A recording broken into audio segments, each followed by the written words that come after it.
এইভাবে মাছের মাথা রান্না করে দেখুন, সবাই চেটেপুটে খাবে। মাথা নষ্ট করার স্বাদে আজকে আপনাদেরকে মুগের ডাল দিয়ে মাছের মাথা রান্না করে দেখাবো। হ্যালো এভরিওয়ান, আসসালামু আলাইকুম। রেসিপি বাই মুনতাহাস মমের পক্ষ থেকে আপনাদের সবাইকে স্বাগত জানাচ্ছি। খুবই সহজ একটা রান্না, আশা করছি আপনাদের ভালো লাগবে। এখানে আমি রুই মাছের 4টি মাথা নিয়েছি, কেটে ধুয়ে ভালোভাবে পরিষ্কার করে নিয়েছি। একটি পাত্রে দিয়ে দিচ্ছি পর্যাপ্ত পরিমাণে তেল, পেঁয়াজ কুচি। এখন পেঁয়াজ কুচিটাকে ভালোভাবে ভেজে নিব। লাল লাল হয়ে গেলে অন্য একটি পাত্রে তুলে নিব। এখন একই পাত্রে দিয়ে দিয়েছি পেঁয়াজ কুচি। সামান্য একটু নেড়েচেড়ে ভেজে নিয়ে দিয়ে দিচ্ছি সামান্য একটু পানি, হলুদের গুঁড়ো, মরিচের গুঁড়ো, ধনে গুঁড়ো, আদা রসুন বাটা ও স্বাদমতো লবণ। এখন এই মশলাটাকে ভালোভাবে নেড়েচেড়ে কষিয়ে নিতে হবে। দেখতেই পাচ্ছেন মশলাটা কষে এসেছে। এখন দিয়ে দিচ্ছি সামান্য একটু পানি। এ পর্যায়ে দিয়ে দিচ্ছি রুই মাছের মাথাগুলো। এখানে আমি 4টি মাছের মাথা নিয়ে নিয়েছি। মাছের মাথা খেতে পছন্দ করেন না বা সামান্য একটু গন্ধ আসে, এইভাবে রান্না করে দেখুন, আপনাদের ভালো লাগবে। এখন খানিকক্ষণ ঢেকে রান্না করতে হবে।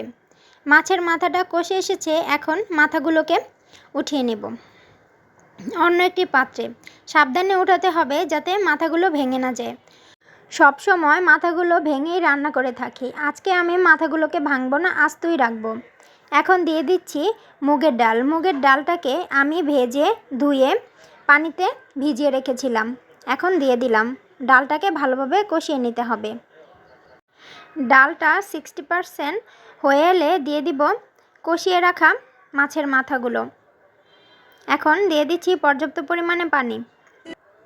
এখন সামান্য একটু নেড়েচেড়ে ঢাকনা দিয়ে ঢেকে কিছুক্ষণ রান্না করে নিব।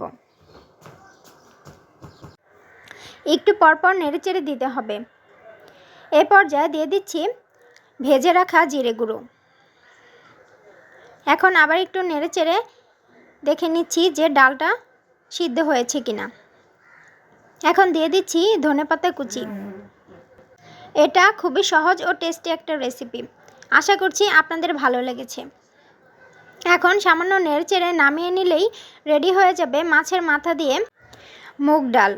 অনেকেই আমরা এটাকে মুড়োঘণ্ট বলে থাকি বা মুড়িঘণ্ট বলে থাকি। আজকে এটাই তৈরি করলাম, কিন্তু মাছের মাথাটাকে আমি আস্ত রেখেছি। আপনারা চাইলে মাছের মাথাটাকে ভেঙেও দিতে পারেন।